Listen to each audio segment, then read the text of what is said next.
দাতই গাছ। এই গাছে যে আপনারা দেখতে পাচ্ছেন ফুল ধরছে, কিছুদিন পরেই ফল হবে।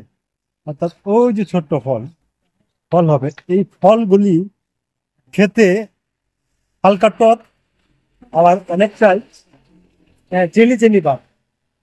এটা আমরা ছোট্টবেলায় এই ফলগুলি খেতাম।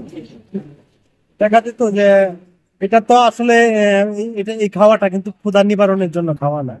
এটা আমরা ওই যে একটু টক টক বা একটু জেনে জেনে লাগতো, এটাই আমরা করতাম। এটা আমাদের কাছে ভালো লাগতো খাইতে। যদি নাও খেতাম এরপরেও এটা মুখে নিয়ে একটু চাবায় চাবায় ফেলে দিতাম। বিষয়টা এরকম ছিল।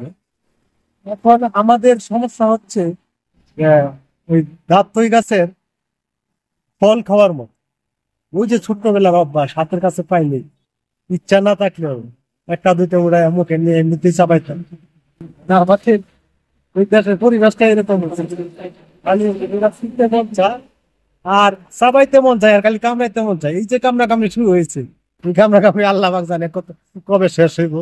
মানে এই দাঁতই গাছ দেখে এই বিষয়টা মনে পড়লো যে আসলে এই দাঁতই গাছের যে ফলগুলি আমরা বিগত ওই হাতের কাছে পাইনি, শিখতাম, চাবাইতাম, এরকমটা শুরু হয়েছে।